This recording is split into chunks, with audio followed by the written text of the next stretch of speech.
Intermittent macaroni cheese again tonight. I hate macaroni cheese. If there's one thing I can't keep down, it's macaroni. Oh, Rachel, don't. You're not feeling sick, are you? Bit previous. No, I'm not feeling sick. I'm just nervous. Mr. Poltherman could be here in a minute. Oh, Luke, there's nothing to worry about. He'll just have a chat to you, you know, and have a look at your notes. Besides, he's a lovely bloke. I mean, he's one of the kindest I ever met. You know, he understands women. I mean, really understands them. Makes a nice change. I'm not afraid of him. It's just what he might tell me.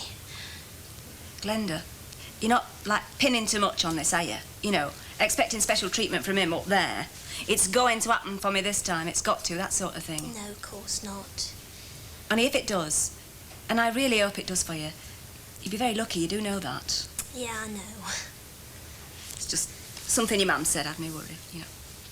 Hey, she's nice, your mum. She's right understanding. She was against me having this baby, you know, at the start. Oh, well, it's only natural, isn't it? I mean, it must seem awful to them. Like it did to my ma-in-law. No, wasn't she very encouraging either? Encouraging? Oh, Bat nearly did a nut. If the good Lord had meant you and Mitch to have kids, he'd have sent you some. All these operations and messing about with your insides, you'll live to regret it, mark my words. I don't know, I think you're very brave going ahead for the third time after all that. Wanted to show her, didn't I? Wanted to show them all. Mitch is the only one of her sons with no kids of his own, you know. Well, no legal ones. What he gets up to in his spare time's his own affair. And he's the eldest, see? But it don't seem right, all the business coming to him and no one to pass it on to. Besides, I want a baby. Always have done. Would you come to the surgery now, please, Mrs. Banks? Aye, aye. Special treatment. Cheers. Thank you, Mandy.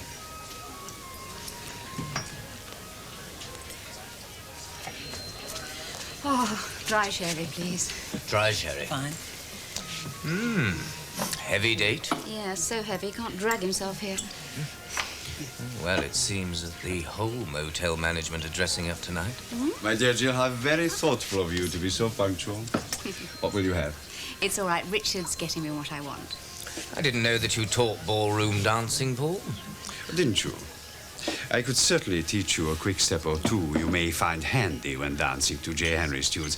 A dry sherry, please, Mandy. Okay. Oh, there's a man's drink. Tonight we are sampling and judging a cuisine. Dry sherry sharpens the palate, and other drinks blunt. Well, I wish you both a pleasant evening. Sampling and judging. What was it? The cuisine of an exclusive restaurant called L'Affaire d'Estime. Ah, yes, yeah, I tried that 2 weeks ago.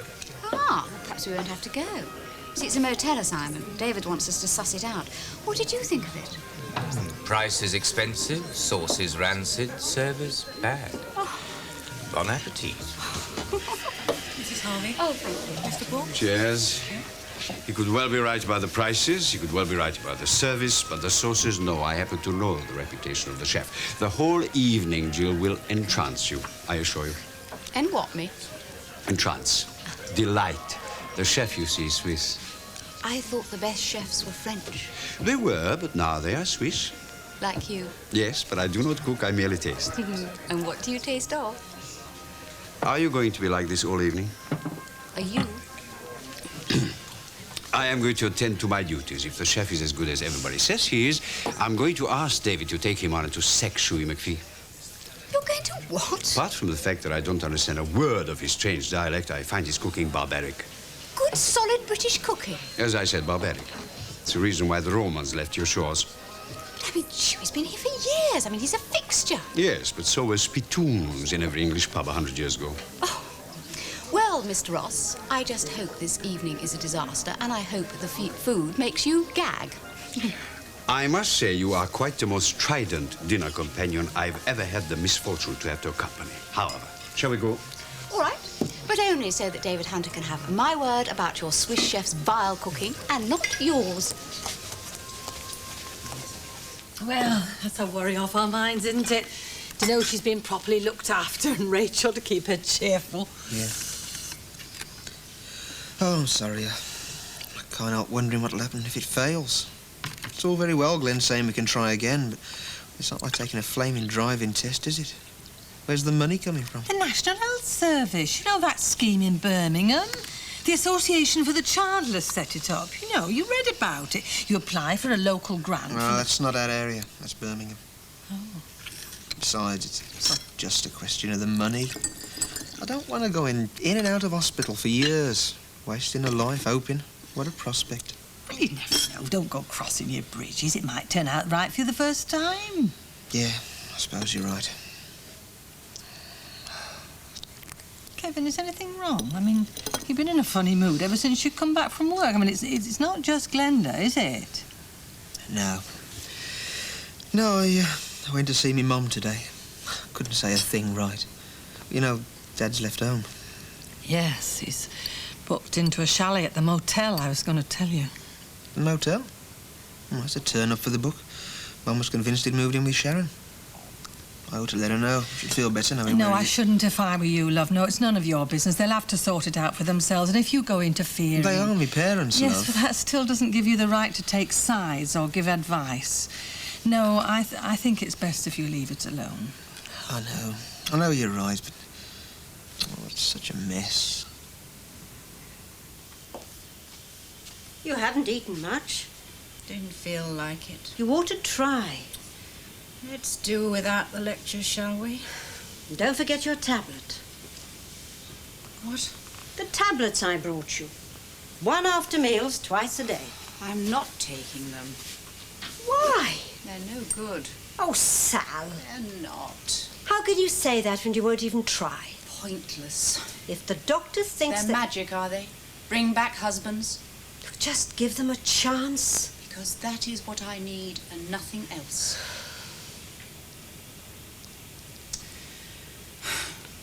What do you know about this woman you speak so highly of? Oh, don't let's go into all that again. Interested. Nothing. I see a regular mystery woman. Nothing of importance. Well, let me be the judge of that. Oh, all right. She's worked at the garage for years, been very good at her job. I've always got on very well with her. We've never been great friends or anything. What about her private life? I've no idea. Oh, there was... What?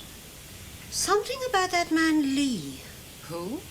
Eddie Lee, Victor Lee's brother. Vic used to be the manager of the garage at one time.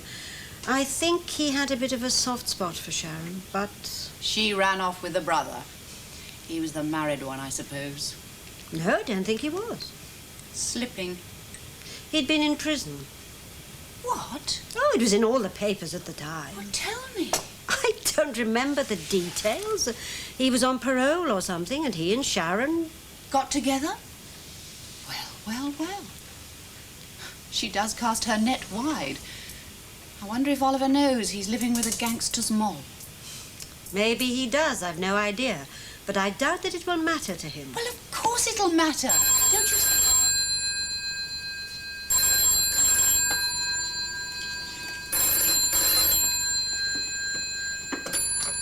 Hello. Mum, Kevin. Oh, hello, dear. Oh, look, I've just been having a chat with Kath, and I thought you might like to know that Dad's moved into the motel. The motel? Yeah, he's booked a chalet on his own. Has he indeed? I don't know for how long, sort of open-ended, but... Oh, doesn't matter how long, just so long as he isn't with her. That's what I thought, so... Oh, thank you. Thank you so much for telling me right away. Well, I did as soon as he got back from the hospital. Yes. Oh, yes, how is Glenda? Oh, fine. Oh, good. I must go and see her. Give it a day or two, eh? Yes, of course. Right, well, OK, I thought I'd pass on the information. Might put your mind at rest a bit. Yes, it does. Indeed, it does. Today started at such a low ebb, but now I think the tide has turned.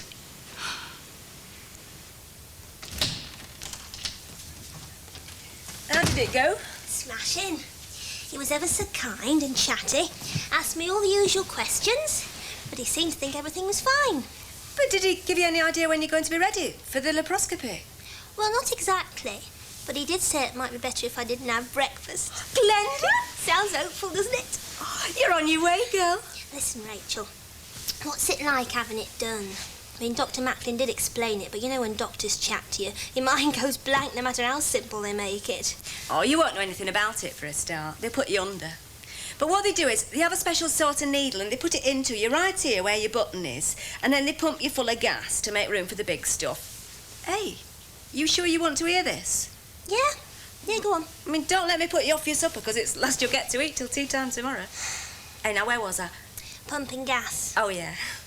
Well, this gas, like, pushes all your bits and pieces out the way so they can get the laparoscope in. And that's got a kind of light on the end and an eyepiece, so that Mr. Pelfreyman can, like, ferret about amongst your ovaries till he finds a likely-looking follicle.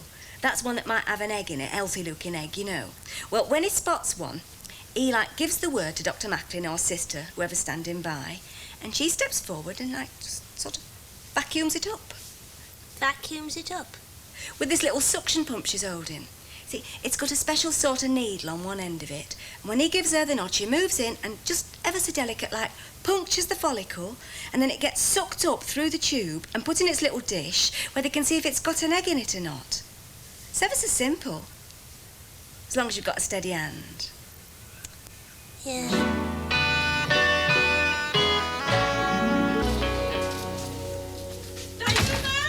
Yeah, sorry I'm late, Kath. Oh, it's all right. We've only just got back ourselves. Supper won't be long. Oh, great. Where you been? It's 7:30 gone. Oh, no, I've been next door, packing. Got a dealer coming in the morning. It's a bit drastic, ain't it? How much? He's going to give me the estimate when he comes. I tell you, mate, you're going to get well and truly done. I don't really care. Just want to see the back of it. All except the music centre, which is Trina's. Hey, do you think your mum will mind if I left it till I could get it shifted? Of course not. I'll give you a hand with it after supper if you like. Oh, Ta. How's Glenda? Oh, fine. Incredible place. More like motel than hospital. Got a smashing roommate, real character, fairground woman. Her old man must be loaded. You ought to see all the flowers he sends her. To hell with it. Come on. You look about as happy as I feel. We going out? What now? Why not? I'm not going to sit and look at these four walls all night. Mum, don't mind if we pop round the pub for a local. What about your suppers? Keep 'em up for us, says the love. Just that Mac's a bit down, you know. Selling his own, wife gone. All right, get along with it. Shan't be long. You sure it won't spoil, Kath? No, but I hope you'll make a habit of pub crawling every night while Glenda's away. I'll bring you a port and lemon. Tired.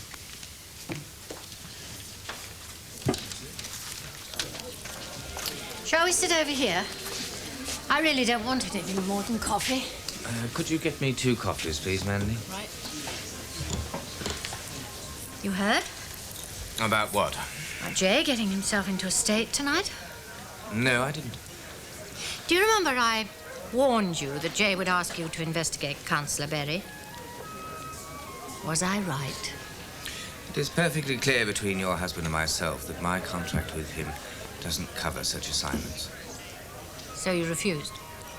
My connection with him, I repeat, is and will remain confined to business matters, not personal. And what about us? We've no contract. Isn't our relationship a personal one? Well, few men could regard you impersonally, Mrs. Pollard. Unfortunately, that is my husband's impression. I don't follow you. Norman Berry was here tonight, perfectly innocently. And Jay became almost violent at the mere sight of him. Excuse me, sir, your coffee. Thank you very much. Oh, I believe the last time we had coffee you asked me to pour. Now let's get into a rut. I'm sorry, Mrs. Pollard, I really don't see what's worrying you. Oh, I think you do. Well, is it the thought of Councillor Berry getting your husband into another state? I thought you were discerning, Richard. Aren't you? Are you frightened of your husband, Mrs. Pollard? But you feel that you've misused Berry and you don't want him to suffer for it at your husband's hands. Got it. Thank you. Go on. You didn't sleep with Councillor Berry. But you asked me to tell your husband that you did, and I suspect that you gave him every reason to believe that you had. Now you're trying to be more sensible and hope that it's not too late. Yes, well, I'm afraid it probably is too late. But you don't want Berry to become a victim of your husband's revenge. Exactly. Well, what on earth do you think your husband's going to do about it? You might cite your Berry as a co-respondent, expose him as having been corrupt in moving the bypass away from the motel for some alleged one-night stand that you had.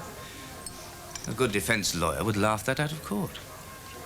Anyway, Berry didn't shift that bypass at all. It was shifted by unanimous decision of the committee concerned. And it was shifted 2 weeks before the alleged adultery, which I, for one, know never occurred. Well, Berry's housekeeper will stand witness to the truth of that. Then why worry? Because Jay isn't rational like you are, Richard. Now, he has a very high regard for you. You could influence him. You could make him see how harmless Berry is. You could say that you will investigate, after all. And then Jay would believe you when you told him your investigations had revealed nothing of importance. No. If I once undertook to involve myself in your married life, it would become a precedent. I'd end up like poor Ross. So you refuse to do it? I've been held in contempt many times by many people. I don't wish to experience that feeling again. Pity. I tell you, mate, I could get quite handy with the arrows if I put my mind to it. Oh, sure. Oh, you and King Apple. Kevin, thank goodness you're back. I've been going frantic. Yeah, I thought you said you were going down the local. Yeah, well, we changed our mind. Went down to the village to the Ring of Bells. I bought you port and lemon. Never mind me port and lemon, you're wanted. Eh? The hospital, they've been on the phone. You've got to go down there at once. Is there something wrong with Glenda? Oh, yeah, great. She's fine. That's why they need you now. Oh, congratulations, me old mate. You're almost a dad. You mean now? Tonight? Yes. Look, you better change and wash. You can't go looking like that. Well, I thought she's only just gone in. It'll be at least a week. Well, it's not. It's now. It's the right time, you see. I mean, they knew it was near when they asked her to go in. Blimey. Look, you in a fit state to drive? Yeah, of course. We only had a pint or two. Well, I'd better get my skates on. Yes, yeah. well, I'll come with you. I don't need me hand held, Mum. It's not you I'm thinking about. It's Glenda. Now go upstairs and change. Oh, don't waste much time, do they? They can't afford to, Mac, you see. It's got to be just at the right moment. Every time we have an audit, it takes us months to get our files back in order. Us meaning me. Anyway, I think that's the lot. Yes, indeed. Thank you very much. Thank you. Goodbye. I'll be in touch. Bye. Bye. You a moment, David. It can't wait until tomorrow. Oh, Richard, I don't like the look of your briefcase. David and I are absolutely shattered. Yes, well, I bring you good news to sleep on. Mr. Pollard asked me to look into where the bypass might be going. Now it's not coming here. Well, that black line is where it's going to go. It's only the latest proposal, of course, but if that's what the council decides upon in the end, it's going to be ideal for us. I hope you're right. It cuts off a new restaurant we were worried about. You sure about that, Bill? Mm-hmm. Yes, the largest cutting would go through there. Poor Jill. What? Can't you see?